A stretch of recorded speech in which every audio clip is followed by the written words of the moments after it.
미 언론 경악 대체 어떻게 만든 거냐, 미국도 포기한 신기술. 한국이 해냈다. KF-21 스텔스 출격 집념의 대한민국. 한국형 초음속 전투기 KF-21 보라매의 양산 계획은 2028년까지 40대를 생산하고 2032년에는 120대를 생산하여 실전 배치할 계획이다. 기존 실전에 배치된 F-4와 F-5를 대체하게 되면 우리 기술로 개발된 전투기가 공군의 주력 전투기로 우뚝 서게 된다. 보라매는 2016년 한국항공우주산업 KI 이 개발에 착수한 4.5세대 전투기로 정권 교체 등으로 사업이 조금 지연되었지만 2022년시 제1호기의 성공적인 시험 비행과 2023년 5월 잠정 전투용 적합 판정도 받았다. 최대 속도는 마하 1.8. 항속거리는 2900km.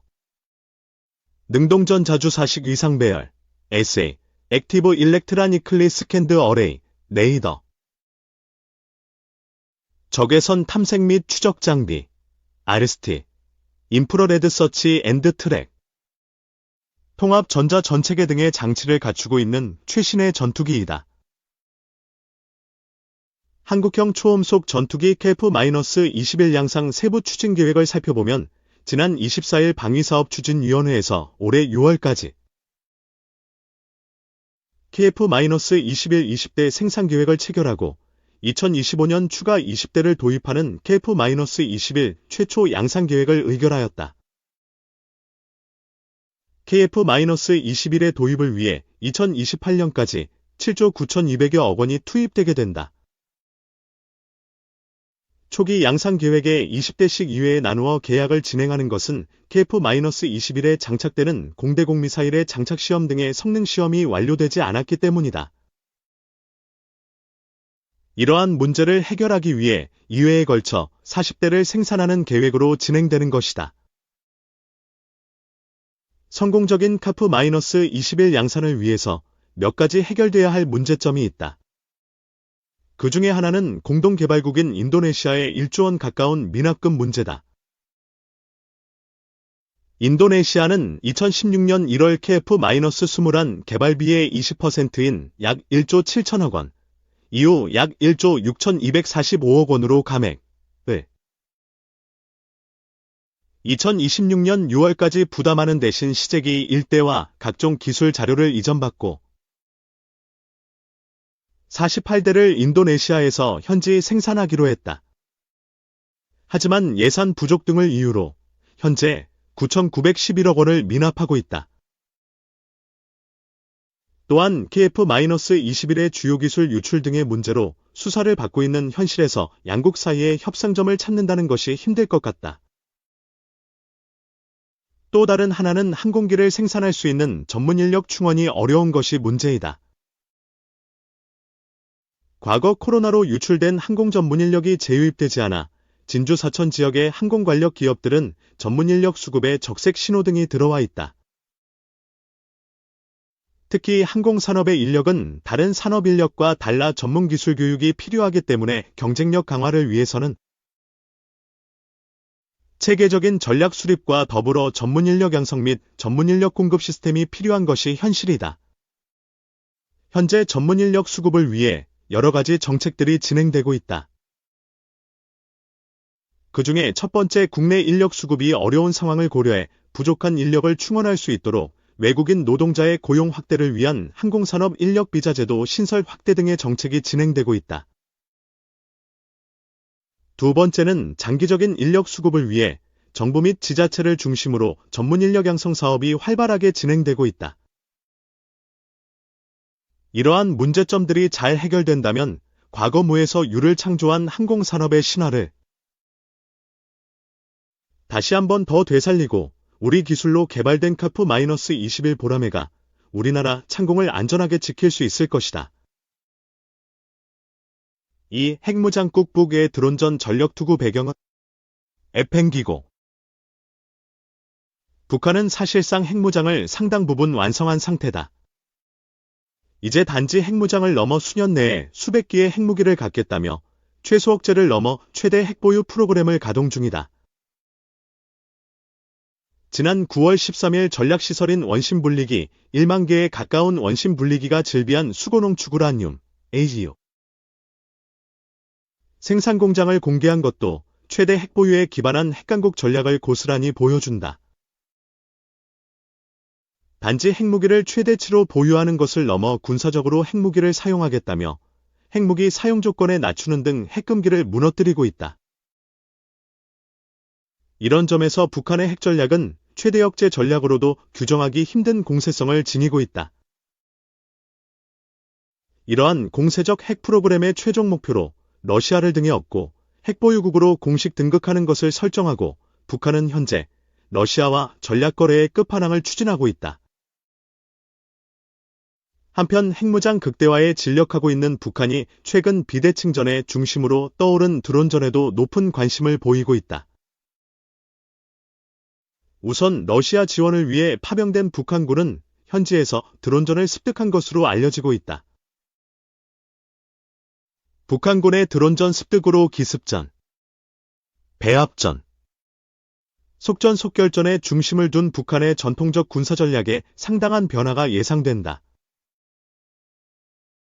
나아가 북한은 지난 11월 22일 국방발전-2024에서 전시된 무기를 공개했는데 다탄두 탑재가 가능한 것으로 평가되는 신형 ICBM인 화성-19형 미사일 외에도 자폭 드론, 정찰 드론 등 10종의 첨단 드론을 공개했다. 현재 전장에서 북한군이 드론전을 익히고 있으며 북한 본토에서는 드론을 빠른 속도로 전력화시키고 있는 셈이다.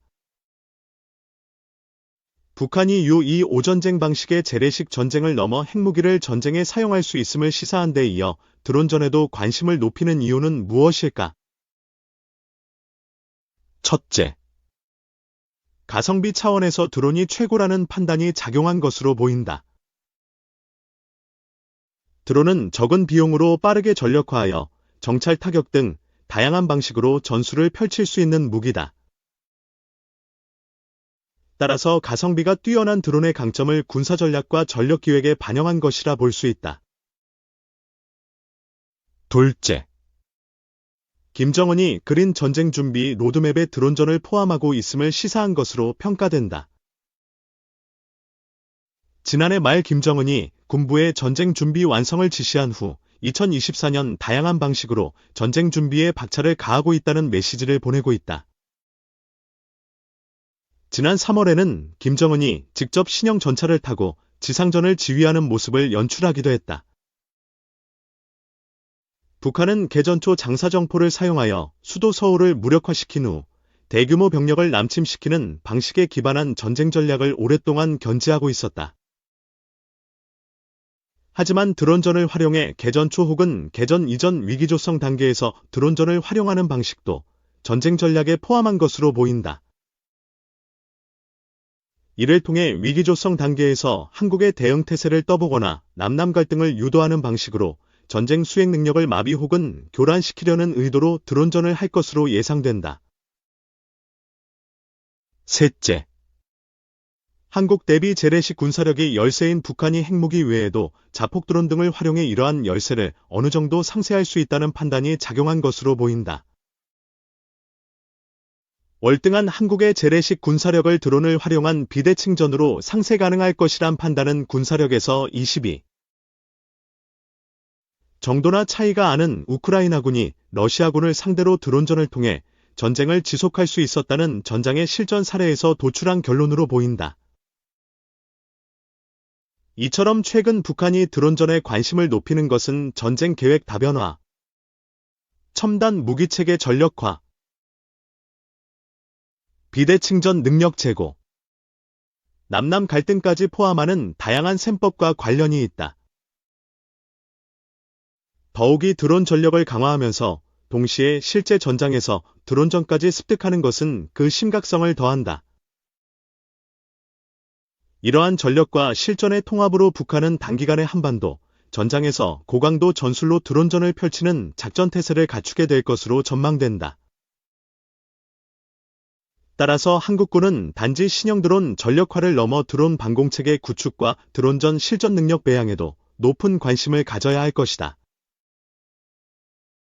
드론전을 지상전 등 전통적인 전투와 동일하거나 혹은 그 이상으로 중요한 전투로 재조정하여 고강도 드론전이 가능하도록 대비태세를 갖추어야 할 것이다. 이러한 노력에서 드론작전 사령부의 역할이 그 어느 때보다 중요해진 시점이다. 문제는 시간이 많지 않다는 점이다. 러시아-우크라이나 전쟁에서 드론전 양상을 촘촘하게 분석하는 것을 넘어 필요하다면? 현장 확인 등을 통해서 대응 인프라, 구축 시간을 최대한 줄이고 드론전 태세의 완전성을 제고해야 할 것이다. 3. F-35 만드는 바보들. 국방예산 겨누는 머스크의 K방산 비상. 28일 업계에 따르면 머스크는 최근 사회관 개망 서비스, SNS, X9 트위터를 통해 F-35는 설계 단계에서부터 문제가 있었다 하며 국방부를 겨냥했다. X의 중국 드론이 동시에 작동하는 영상을 게재하고 일부 바보들은 여전히 F-35와 같은 유인 전투기를 만들고 있다고 비판했다. F-35는 미국 국방부에서 가장 비싼 무기 프로그램이다. 성능 면에서 높은 평가를 받았지만 퇴역할 때까지 2조 달러, 약 2,814조 원 이상의 운용 비용이 투입될 것으로 추산돼 돈 먹는 하마라는 비판을 받고 있다. 머스크의 발언은 F-35를 넘어 국방 예산 전체를 겨냥하고 있다. 국방 예산은 연방정부 예산의 12% 규모로 한 해 8,400억 달러, 약 1,170조 원에 이른다. 지난 대선에서 연방정부 예산 2조 달러 삭감을 주장한 머스크에게 국방 예산은 주요 삭감 대상이 될 수밖에 없다. 머스크와 함께 DOG 공동수장으로 지명된 인도계 기업인 비벡 라마스와미 역시 국방부 예산 삭감이 우선 과제라고 말했다. 물론 우려가 지나치다는 관측도 있다. 도널드 트럼프 당선인은 미국의 국방력 강화와 함께 국방산업을 통한 일자리 창출을 공약했기 때문이다. 실제 지난 1기 트럼프 행정부 당시 첫 해에만 10%에 가까운 국방비 증가가 있었다. 이 경우 재래식 무기에 대한 투자를 줄이고 드론, 인공위성, 인공지능, AI 등 미래전 중심의 투자가 늘어날 수 있다는 전망이 나온다. 머스크가 설립한 민간 우주업체 스페이스X는 현재 미국 국방부와 36억 달러의 계약을 맺었고 실리콘밸리의 AI 방산기업 팔란티어의 피터 틸 페이팔 공동창업자가 트럼프 측근으로 꼽히는 것은 이 같은 전망을 뒷받침하고 있다. 다만 예산 삭감과 투자 재편 모두 K방산의 위기로 작용할 것이란 분석이다. 세계 최대 방산 시장인 미국이 예산을 줄일 경우 시장 축소는 불가피하다. K9 자주포, 유도미사일, 비공의 미국 진출에도 악재가 될 수 있다. 실제 머스크의 발언이 알려진 이후 K방산 주요 업체의 주가는 두 자릿수 가까이 하락했다. 자주포, 전차 등 재래식 무기에서 강점을 보이는 K방산의 미래전 중심의 투자 증대 역시 반갑지 않은 상황이다. 국내 방위산업 역시 미래전에 대한 투자를 이어가고 있지만 성과는 아직 미미한 상황이다. 장원준 산업연구원 연구위원은 실제 미국의 국방부 예산이 줄어들지는 지켜봐야 한다면서도 미래전 중심으로 산업이 빠르게 변할 가능성이 있다. 우리 방산도 이에 대해 진지한 고민을 해야 할 시점이라고 말했다.